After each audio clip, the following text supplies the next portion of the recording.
The first time I saw the creature, it was just a shadow, a flicker in the corner of my eye. I remember the cool evening air brushing against my skin, the pine-scented forest stretching for miles around my little cabin, the kind of silence you only get in the heart of the Idaho woods, broken only by the occasional rustle of a leaf, the distant call of a bird. It was the kind of place people came to escape, to find peace, to breathe deeply in the wildness of it all. I thought it would be easy living here. I'd rented the cabin, secluded in the wilderness, hoping to find solace, maybe some clarity. It had been a rough year, and I needed to disconnect from the world. The woods had always calmed me, until they didn't, until it began. At first, the strange occurrences were subtle, sounds that didn't quite fit with the natural rhythm of the forest. Eerie whispers carried on the wind, and fleeting glimpses of something large, something too massive for a bear. I told myself it was nothing, a trick of my imagination, a product of isolation. But then the things that lurked in the woods started to make themselves known, and I realized there was something out there, watching me, something that knew I was alone. I never imagined how close I would come to losing my life to it. The cabin sat on a small plot of land, tucked between towering pines, hidden from the nearest town by miles of winding dirt roads and thick underbrush. It was the kind of place that didn't appear on most maps, and the locals referred to it in hushed tones, as though it carried a curse. But I hadn't known any of that when I'd made the decision to rent it. I'd heard the whispers, but I didn't believe them. How could I? I was used to the woods. I'd spent enough time in the wilderness growing up to know the difference between a predator and a shadow. The first few days were perfect. The mornings were filled with the smell of fresh coffee and the sounds of the forest coming alive as the sun broke over the horizon. I spent hours hiking the trails, finding the perfect spots to sit and watch the scenery. It was peaceful, so peaceful that it almost felt like a dream. But on the third day, things began to change. It started with the feeling that I was being watched. At first, it was just a fleeting sensation, like someone was peering out from behind the trees. I dismissed it as my mind playing tricks. After all, I was alone in the woods, and loneliness could do strange things to a person's mind. Then I noticed the footprints. I had been walking along the edge of a clearing when I found them. They weren't animal tracks, too large, too deep. The prints were strange, elongated, and had an odd pattern, as if something was dragging its foot behind it. It wasn't the kind of thing that should have been in the woods, at least not the kind of woods I knew. I tried to rationalize it. Maybe it was the local wildlife, maybe even another hiker, but deep down, I knew better. These prints were something else, something unfamiliar. That night, the wind howled outside the cabin. The trees groaned and creaked as though they were alive. I lay in bed, staring at the ceiling, the shadows in the corners of the room stretching unnaturally in the dim light of the lamp. Every sound seemed amplified in the quiet of the cabin. Footsteps outside, scratching at the windows, the occasional creak of the old wood settling under the weight of the wind. I wasn't sure when I fell asleep, but I was awakened by a thud against the wall. It was slow at first, rhythmic, like something was pacing around the cabin. My heart raced as I lay motionless in bed, straining to hear, to understand what it was. There were no animals big enough to make that kind of noise. It was too deliberate. Then came the scratching. It started at the far end of the cabin, near the back door, a faint, dragging sound like claws against wood, followed by a scraping sound that echoed through the silence. I wanted to scream, but the terror had frozen me in place. My breath caught in my throat. My mind raced for any explanation, any reason for what I was hearing, but there was nothing. I reached for my flashlight, my hands trembling, and carefully crept toward the back door. The scratching stopped. I waited, listening to the eerie silence that had fallen over the cabin. The air felt thick, oppressive, as though the very atmosphere was holding its breath. I turned the handle of the door, my fingers slipping over the cold metal. The door creaked open slowly, and I stepped out onto the porch, scanning the trees, the underbrush. There was nothing, just the moonlight filtering through the canopy of trees. I stood there for a long time, my heart hammering in my chest. Nothing. But deep down, I knew it wasn't over. The next morning, I went back to the clearing where I had found the footprints. They were still there, but now there were more of them. Not just a few, but dozens. The prints seemed to be circling the clearing, as though something had been moving around me while I slept. I had to leave. I wanted to leave. But the thing in the woods, the thing that had been following me, wasn't going to let me go that easily. By the time I decided to leave, it was too late.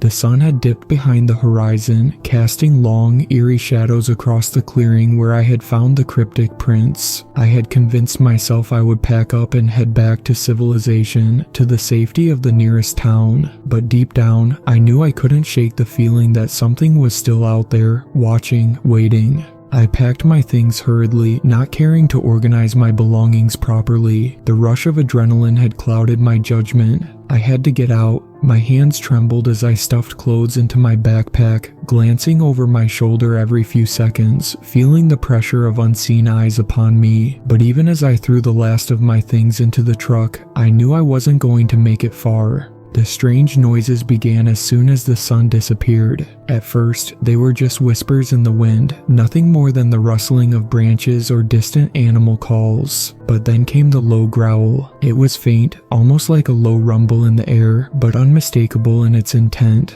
My heartbeat quickened, and I froze in place. The sound came again, closer this time, long, guttural, like the growl of something far too large to be anything natural. I rushed to the truck, my hands shaking as I fumbled for the keys. The engine sputtered to life, but before I could pull away, I heard the thud of heavy footsteps coming from the woods behind me. It was too slow, too deliberate. My pulse pounded in my ears as I slammed the truck into gear and sped down the gravel road, gravel kicking up behind me. I didn't look back. I couldn't. The next few days were a blur of frantic driving, never staying in one place too long. I couldn't shake the feeling that the woods were still with me, that the creature, the thing that had been haunting me since I arrived, was following me, hunting me. I tried to explain it away. Maybe it was just the anxiety of being alone for so long. Maybe it was the isolation, making me paranoid. I stayed in motels, paying no attention to where I was or who was around me. I kept my eyes on the rearview mirror more than the road ahead, convinced that at any moment, I would see that massive, shadowy figure from the corner of my vision. But nothing happened. For a few days, I managed to convince myself I was safe. I let my guard down. I was wrong. It was on the fourth day after I left the cabin that I began to notice strange things again. A small town nestled on the outskirts of Boise felt like the perfect place to finally settle for a few nights, to catch my breath. I rented a room above a bar, tucked away in a dusty corner of the building. It seemed quiet, too quiet almost. The room was small, the bed lumpy, but I didn't care. I collapsed onto it, barely noticing the smell of old wood and stale air. The peace didn't last long. That night, I woke to the sound of something scraping against the window. At first, I thought it was the wind, but then came the heavy, unmistakable sound of something large moving in the alley below. My pulse quickened, and I crept to the window, heart hammering in my chest. The alley was empty, bathed in the yellow glow of a flickering street lamp. I could hear the distant hum of traffic, the occasional bark of a dog, but there was no sign of movement, no shadow in the dark. I shook my head, trying to clear the fog of exhaustion clouding my mind. "It's nothing," I whispered to myself. "It's just the wind, or a raccoon, or something." But then came the scratch, long and drawn out, like claws dragging over the surface of the wall. I froze. The room felt colder suddenly, the air thicker. I backed away from the window, moving slowly to the bed, as though every movement could alert whatever it was outside to my presence. A flash of movement outside caught my eye. I rushed to the window again, but the shadow was gone. All that remained was a faint, wet smear on the side of the building. Something clicked in my mind. That wasn't a raccoon. The next morning, I called the police. I didn't know what else to do. They came to check out the alley but found nothing. No footprints, no signs of forced entry, just the same empty alley I had seen from my window. They were polite but dismissive. The officer gave me a stern look, probably assuming I was just another paranoid tourist. I tried to explain it to him, to tell him about the creature in the woods, but he only nodded and wished me luck. But I knew it wasn't over. I knew the thing was still out there, watching me. It wasn't until the following evening that I realized how close I was to being trapped. I had decided to leave town to find somewhere even further off the beaten path, but as I walked back to my truck, I saw something that made my blood run cold. The creature's footprints, those same dragging prints, were all over the ground near the entrance to the motel parking lot. I wasn't alone, it had followed me here. It was toying with me. I didn't get much sleep that night. I stayed in the truck, the engine idling, watching the woods beyond the town line. I thought I saw something moving in the trees, something tall and shadowed, but every time I looked, it disappeared. Around 3 a.m., the growling started. Low at first, like a distant thunder, then closer. My breath hitched in my throat as the unmistakable sound of something massive walking through the woods rang out. I could hear it clearly now, each step deliberate, the weight of it pounding the ground.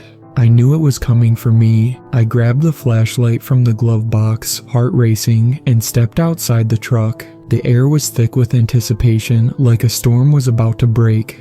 I heard the snap of a twig to my right, and instinctively I spun around. There, in the dim light of my flashlight, I saw it.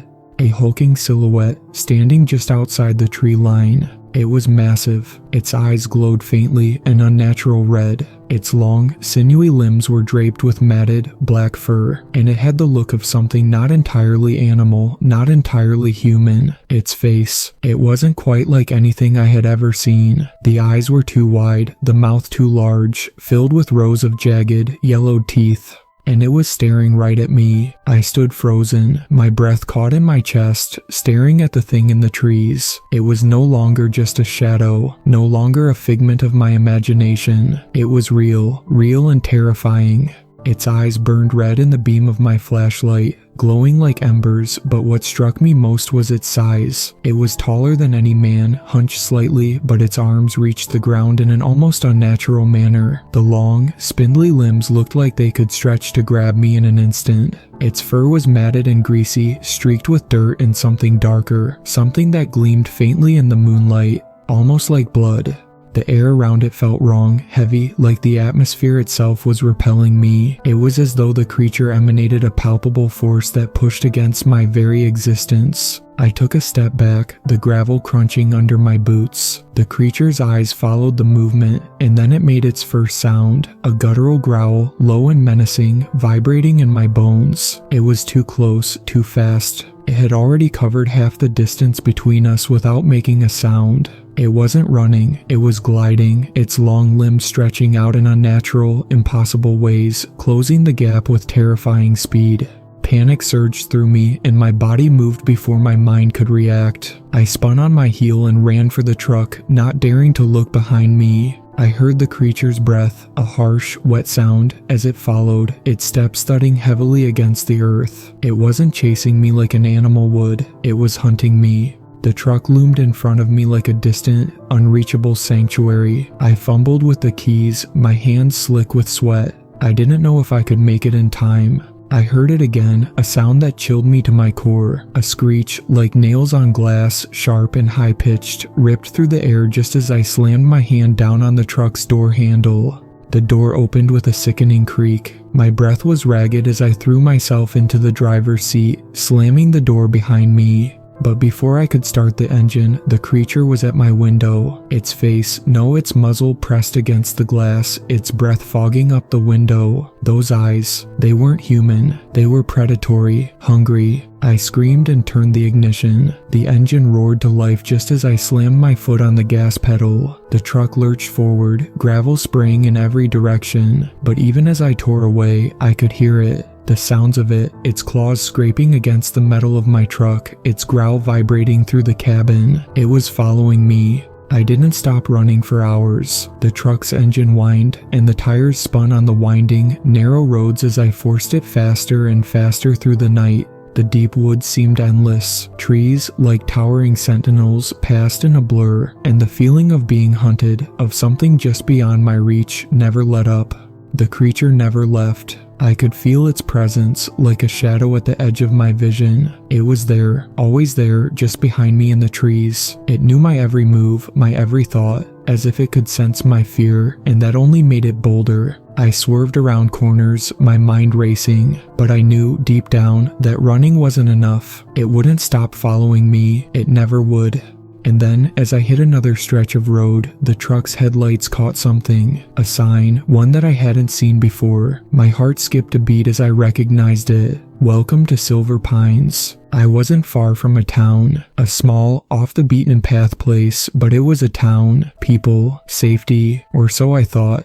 I pulled into the small town, heart pounding. I thought I could lose it here. The streets were quiet, too quiet for a town of this size. There were no lights on in the houses, no movement at all. I parked in front of the small gas station at the edge of town, trying to steady my breath. The truck's engine still hummed, but the creature was no longer following, at least not directly. I stepped out of the truck, adrenaline still coursing through my veins. The air felt thick here, thicker than it had in the woods. The hairs on the back of my neck stood on end as I scanned the empty streets. There was a single light on in the gas station, a flickering fluorescent bulb casting a sickly yellow glow over the building. I walked toward it, unsure what I expected to find, but hoping for something, someone, anything. I reached for the door handle when I saw it. A figure, just inside the gas station, standing in the shadows. Its face was obscured, but there was no mistaking its posture. It was hunched, towering, much like the thing in the woods. A pair of glowing red eyes met mine from the darkness. My blood ran cold.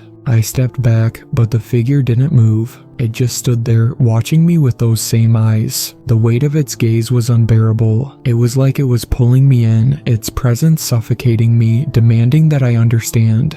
I didn't know how I knew, but I knew. The creature wasn't just some random animal from the woods, it was a part of this place, a part of Silver Pines. I turned and bolted back to the truck, my pulse racing. As I approached, I saw something. Someone moving in the corner of my vision. It wasn't just one creature, there were more. Figures emerging from the shadows at the edges of the street. People. No, not people. They were just like the thing in the woods, their hunched forms hidden beneath layers of ragged clothes. But they weren't hiding, they were watching. I got into the truck, my hands shaking as I threw it into gear, but as I looked out the window one last time, I saw the truth. The creatures weren't hunting me, they were waiting for me to understand. The town, the entire town of Silver Pines was part of it. They were all connected, part of something much older, much darker than anything I could imagine. The people here were not people at all, they were all part of the same thing. I had no time to think, no time to comprehend. I floored the gas pedal and didn't look back. The road ahead blurred as I sped through the dark night, my headlights cutting through the thick fog that had suddenly rolled in. The weight of the creature's gaze still hung on me, pressing down on my chest, suffocating me, but I couldn't stop. I couldn't look back.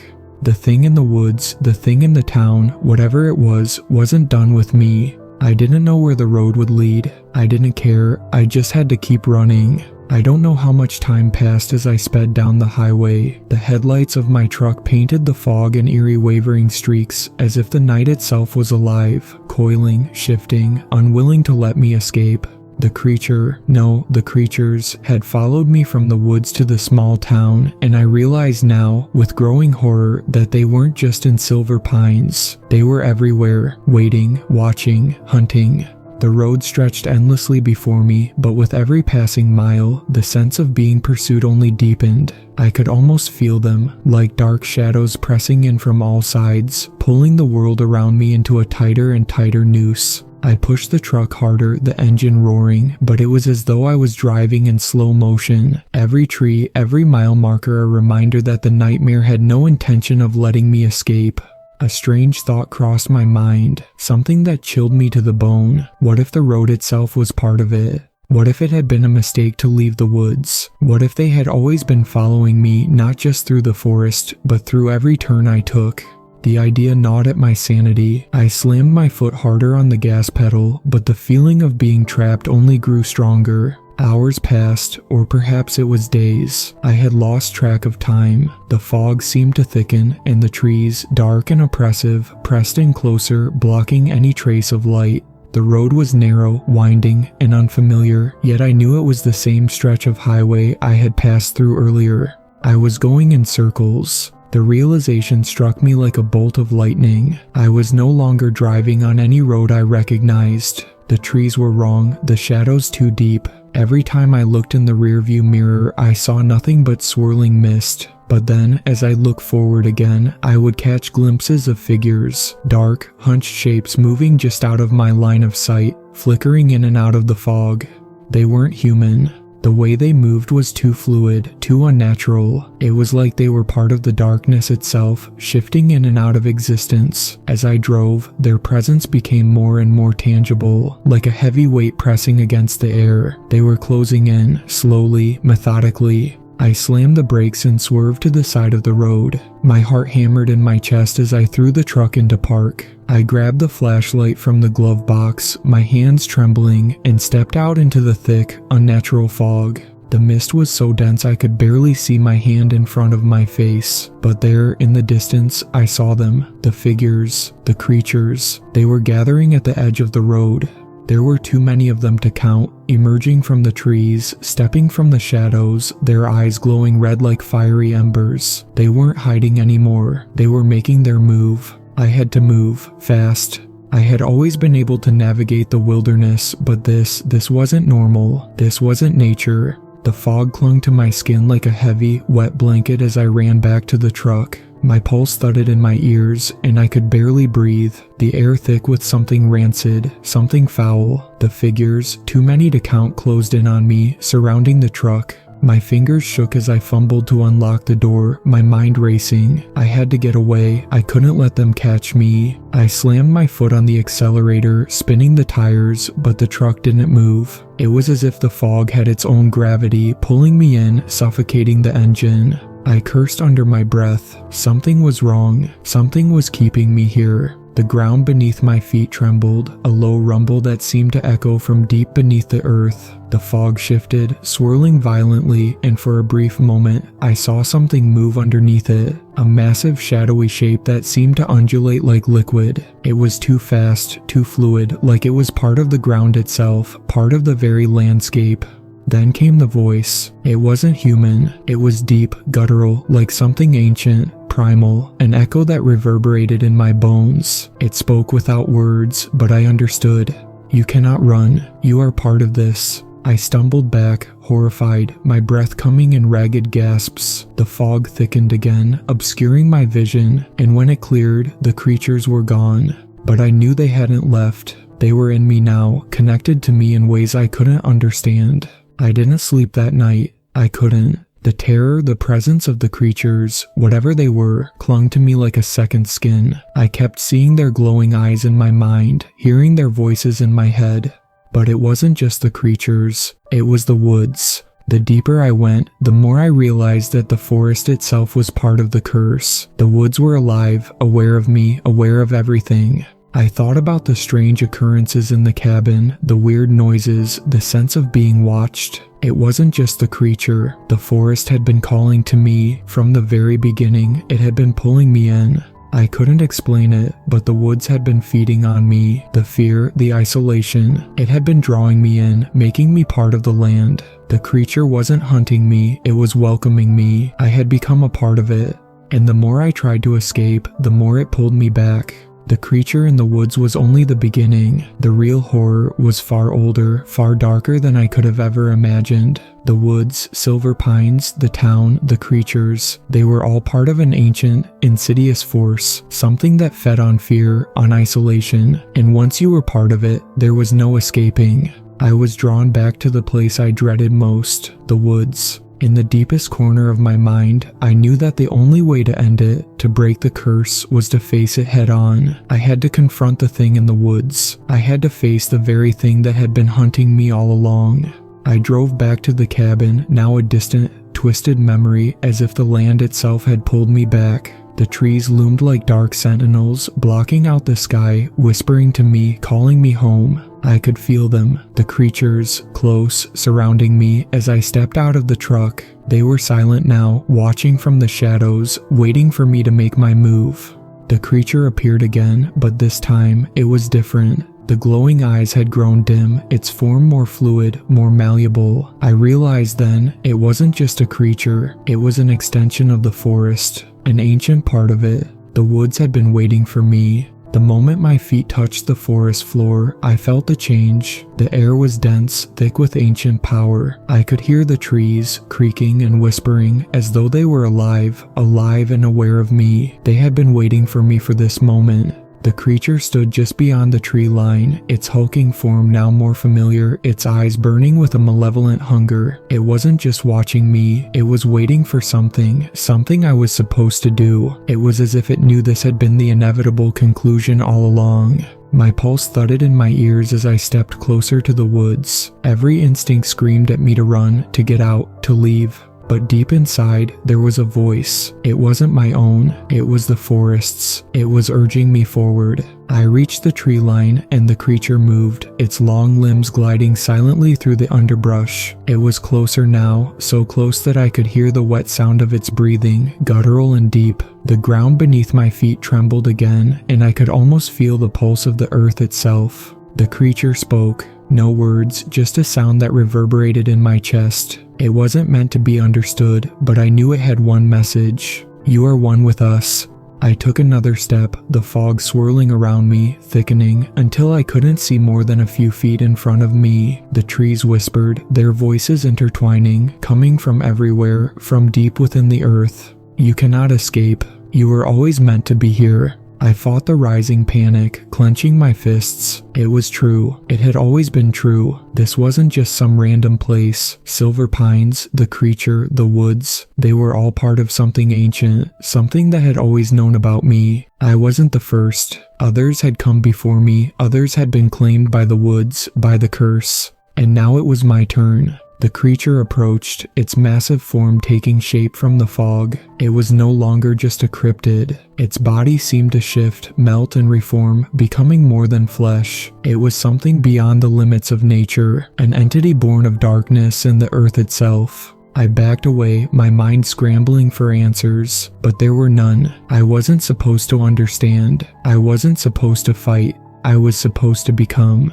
The ground beneath me cracked open, and from the dark depths, something rose, a massive, ancient tree, its roots twisting upward like writhing snakes. Its bark was black, as though it had been burned by the flames of time. The roots reached out toward me, pulling me in. My heart raced. I tried to move, to run, but the forest was already claiming me. The creature reached out, its long, clawed hand closing around my arm. Its touch was cold, but beneath it, I felt the pulse of the earth, the pulse of something ancient, older than time itself. The trees groaned in unison, and the fog thickened, swallowing the world around us. It whispered again, this time clearer than before. You are the sacrifice. The blood is ours. I screamed, but no sound came. The fog pressed against my chest, squeezing the air from my lungs. The roots wrapped around my legs, pulling me deeper into the earth. The creature's eyes glowed brighter, and the ground trembled with the force of the forest's hunger. I was no longer a visitor, no longer an outsider. I was one with them. I woke to silence. At first, I thought I had died. Maybe the forest had claimed me completely, but as I opened my eyes, I saw it. I saw them. The trees. They were no longer just trees. They were watching me, their twisted forms towering above me, and at their roots, I saw the creature. It was no longer just a shadow in the forest. It was a part of me, of the woods, of the land itself. I tried to move, but my limbs felt heavy, as though they were being held by invisible hands. I wasn't sure if I was alive or dead, but I could feel the pulse, the rhythm of the earth under me, in me. It was a part of me now. The creature watched, its glowing eyes never leaving mine.